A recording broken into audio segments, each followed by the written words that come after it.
Hello. Jumpa lagi dengan Ibu, masih di pembelajaran sejarah wajib. Oke, bagaimana kabar kalian semua? Ibu berharap kalian semua dalam keadaan sehat.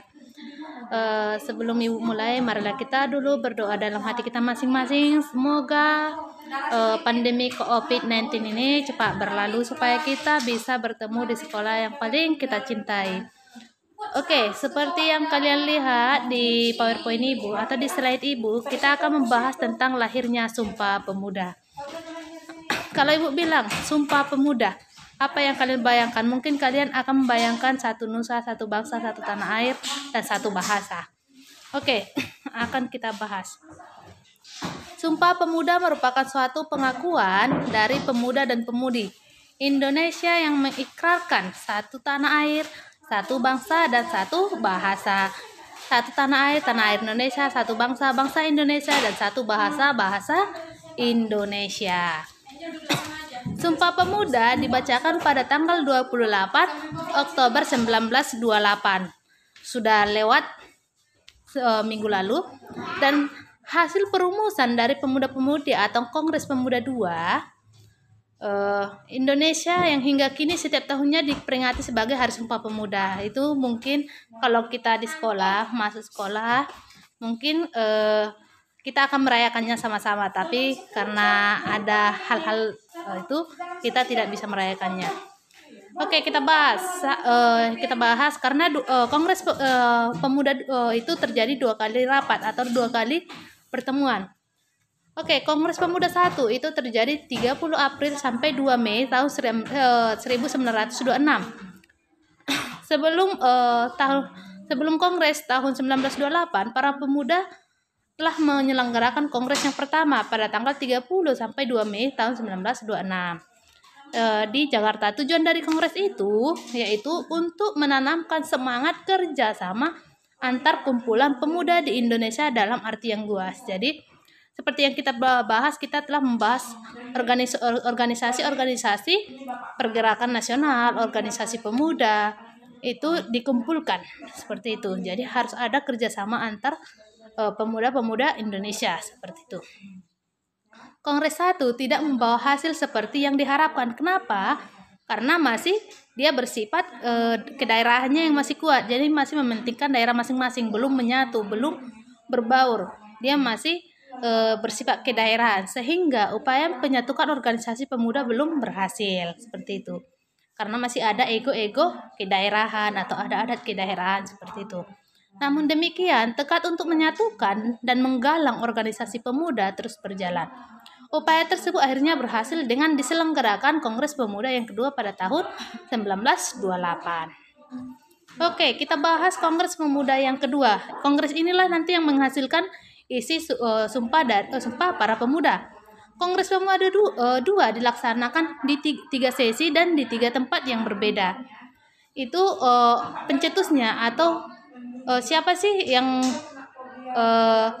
melaksanakannya itu PPI yang beranggotakan pelajar dari seluruh wilayah Indonesia. Kongres tersebut dihadiri oleh berbagai organisasi pemuda.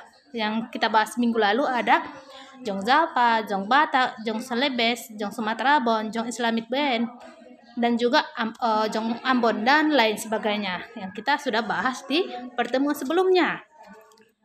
Serta ada pengamat dari pemuda Tionghoa seperti Kui Tiam Hong, John Lau Chong, Si Siang, dan lain-lain. Kamu baca sendiri. Adapun panitia dari Kongres atau Kongres Pemuda yang kedua ini adalah ketua itu diketuai oleh Sugondo Jojo Puspito. Dia dari Persatuan Pelajar-Pelajar Indonesia seluruh Indonesia. Yang wakil ketua itu oleh CRM Joko Persaid dari Jong Zapa. Karena tadi seperti yang kita bahas sebelumnya,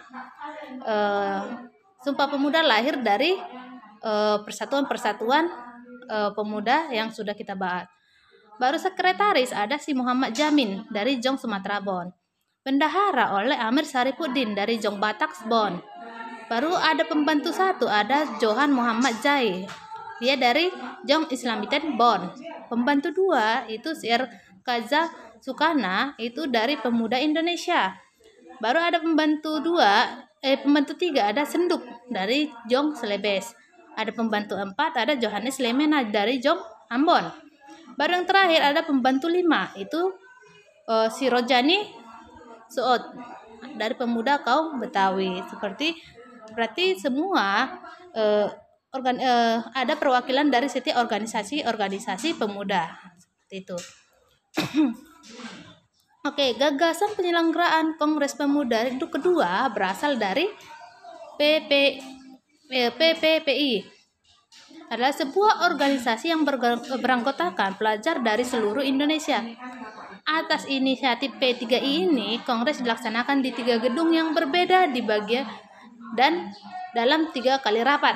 Rapat yang pertama itu terjadi 21 Oktober pada hari Sabtu 1928. Rapat pertama ini terjadi di Gedung Katolik Jogenligen Bonn atau KJB di Waterloopen. Kalau sekarang itu lapangan Benteng. Dalam sambutannya, Ketua PPI Sugondo berharap kongres ini dapat memperkuat semangat persatuan sanubari para pemuda. Jadi menyemangati bagaimana persatuan para pemuda dari berbagai daerah atau pelajar dari seluruh Indonesia.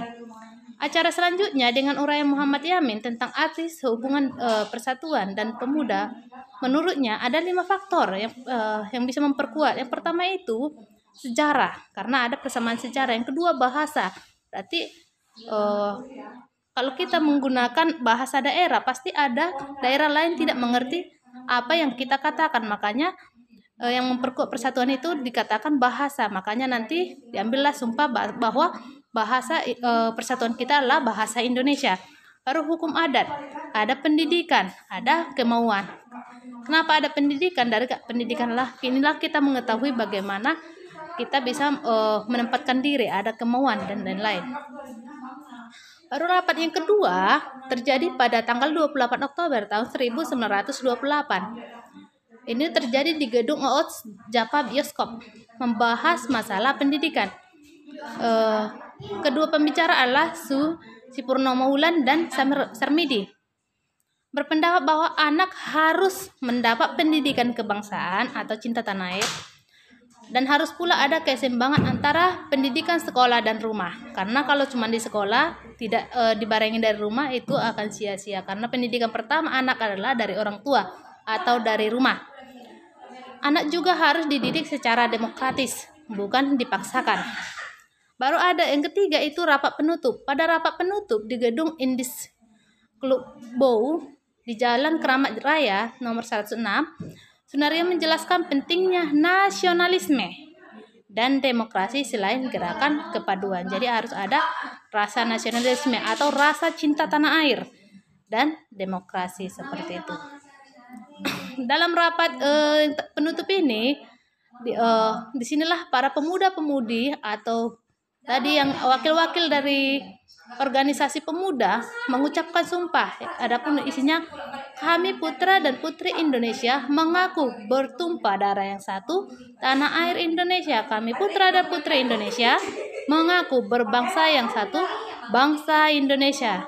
Yang terakhir, kami putra dan putri Indonesia menjunjung bahasa persatuan bahasa Indonesia. Itulah hasil dari Kongres Pemuda 2 atau Sumpah Pemuda yang kedua. Oke. Sampai di sini Ibu jelaskan. Mungkin minggu depan kita masuk ke topik yang baru atau pembahasan yang baru. Yaitu tentang kedudukan Jepang atau kedatangan Jepang ke Indonesia. Oke. See you. Goodbye.